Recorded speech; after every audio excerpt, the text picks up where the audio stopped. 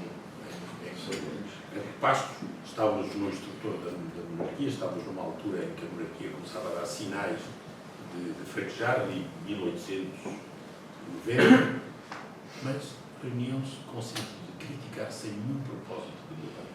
E por isso se atribuíam-se a si próprios os vencidos da vida. Tudo lá vinha, era assim que se atribuíam. Naturalmente que isto é uma caricatura. O que eu quero dizer, isto apelo aos meus concidadãos, que não aceitem ser o vencido da vida, que não aceitem apenas este estado de coisas com o sentimento que não há nada para fazer. Podemos fazer. E é nesse sentido, essa vontade de mudar esse peso das elites que tem que vir para cima. Portugal tem essa capacidade de não se deixar empobrecer e não se deixar ficar pobre como objetivo. Nós temos essa obrigação. Nós pensei que tardamos em definir estratégias nacionais que nos permitam recuperar atrasos estruturais, melhorar a eficiência do Estado, reforçar a competitividade económica, aumentar a capacidade de inovação. Mas temos que fazer isso. Porquê? É difícil. É mesmo por isso que nós temos que o fazer. E é por isso que nessa missão corajosa, que o meu estimado amigo presidente do IDEL, Manuel Monteiro, já aqui referiu, e viva-se dizer que não foi por iniciativa e por mérito da CIP. Gostava que tivesse sido, não foi por mérito do IDEL. O IDEL lembrou-se e convidou, e nós aceitámos de imediato, para fazer uma reflexão precisamente sobre as variáveis mais estruturais que podíamos fazer para... Temos que começar por algum lado. Não podemos ficar naquela entropia que é temos tantas variáveis, não há nada a fazer. Não, pelo contrário. Vamos ver precisamente aquelas que nos comprometem mais e que precisam de ser resolvidas. E é por isso que o Instituto Adelino Amar da Costa e a Confederação Empresarial de Portugal estão a promover, com parceiros, estão a promover um estudo que foi entregue a uma dupla, uma equipa que tem por hábito refletir sobre estas questões. Chama-se James Robinson. James Robinson é um economista afamado, vencedor do Prémio Nobel de Economia, que procura explicar por que falham as nações. Tem obras publicadas nessa área, e esta ideia de por que falham as nações, de alguma maneira, não é por fruto do acaso, é por sucessivas caminhadas no erro.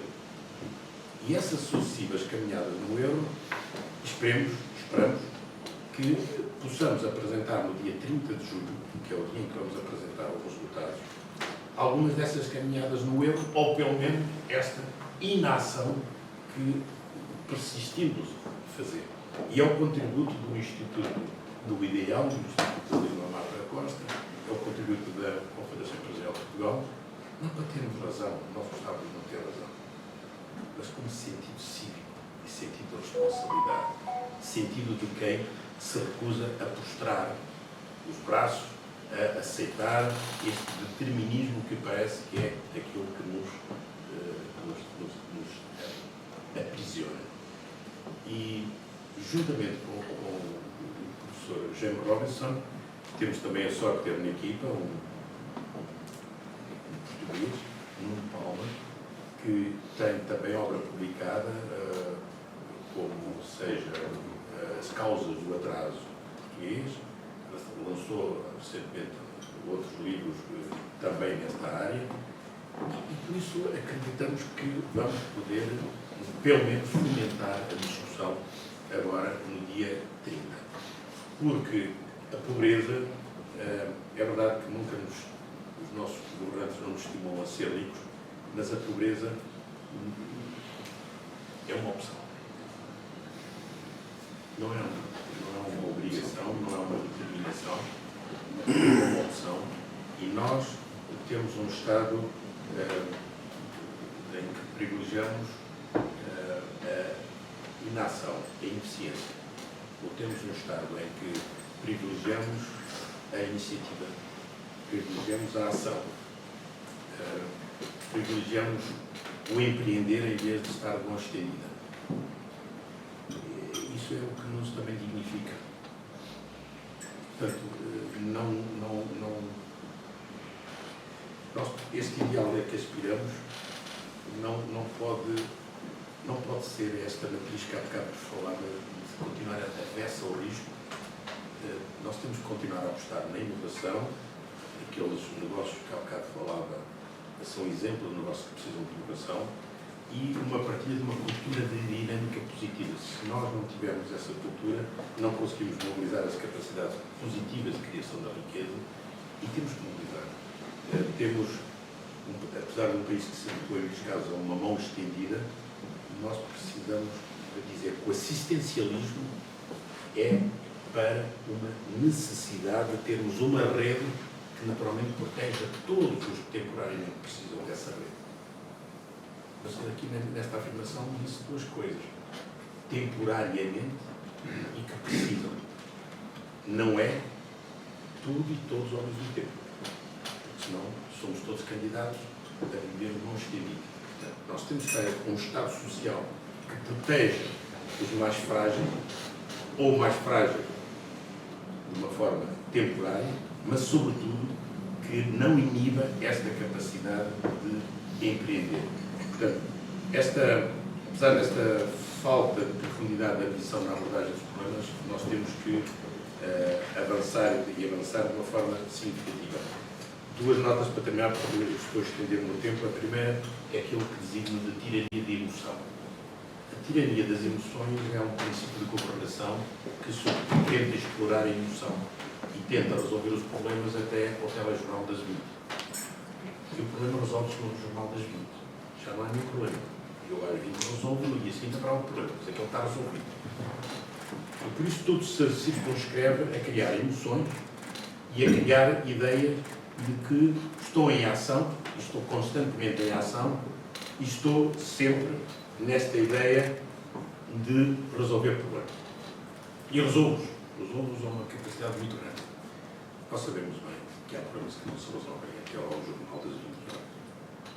Mas para isso é preciso coragem e é preciso ter um propósito, e esse propósito tem que ser, muitas vezes, medido no tempo em que ele demora a ser resolvido. Há problemas que nós só resolvemos numa geração. No caso, demografia. Nós temos falta de pessoas. Vamos resolvê-lo até ao final das 20, não há uma geração a resolver. Então temos que encontrar soluções que nos permitam resolver durante uma geração. Há outros problemas que são mais, como se diz em economia, mais quick wins, são mais rápidos. Então temos que, também, para estimular, temos que resolver isso. Mas precisamos de redimir esta ideia que temos sobre Portugal. E temos, até por uma questão que está aqui bem presente nesta sala, que é uma solidariedade geracional. As minhas queridas e os meus queridos têm menos de 30 anos.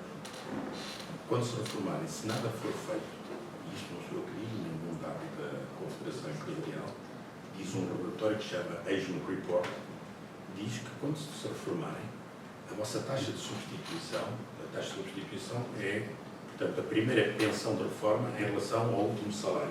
A vossa taxa de substituição vai ser a 38%.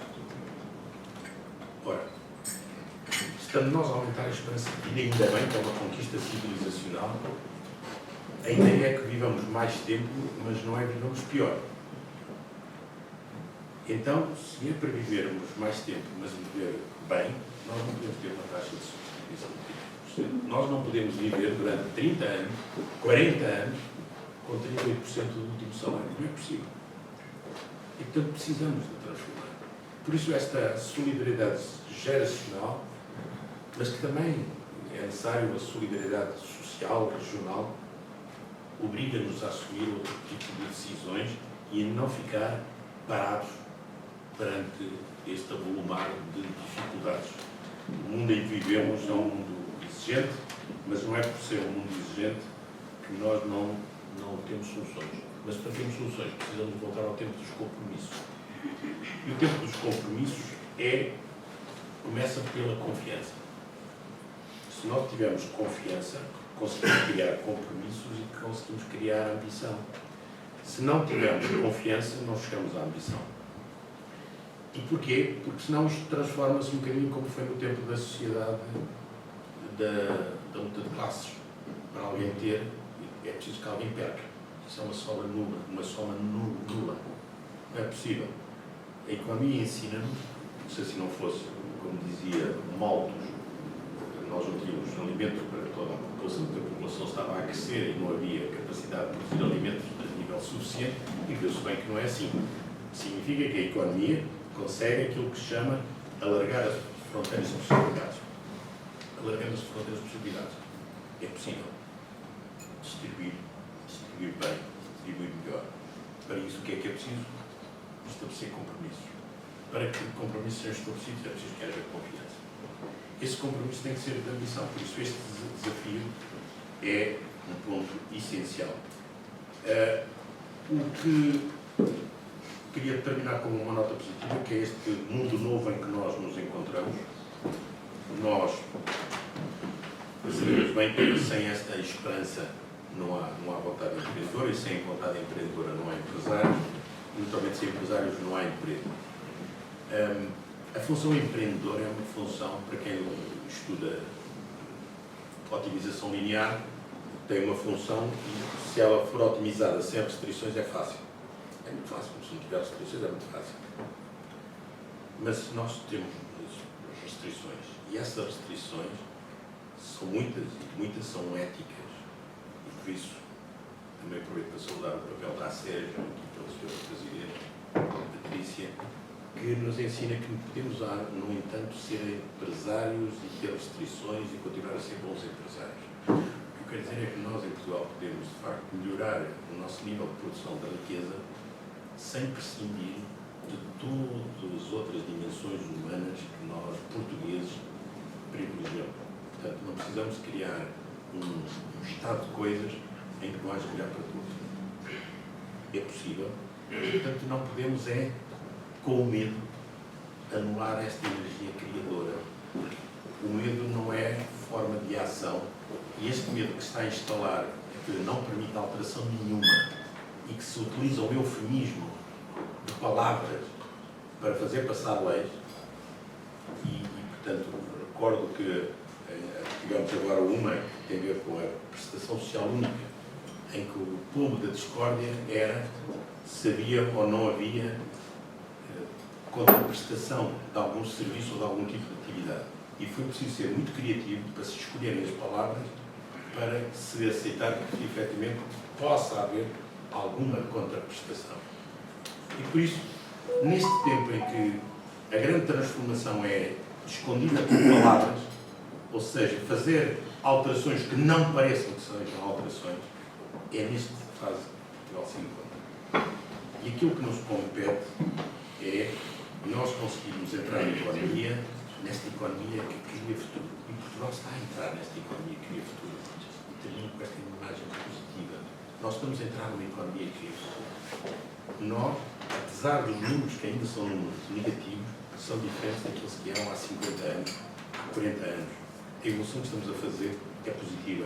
Quando uma empresa pensa na internacionalização, já não é como noutra altura, em que contava sobretudo com uma presença hegemónica em territórios controlados administrativamente, naturalmente a referir a ex-colónias. A internacionalização é isso.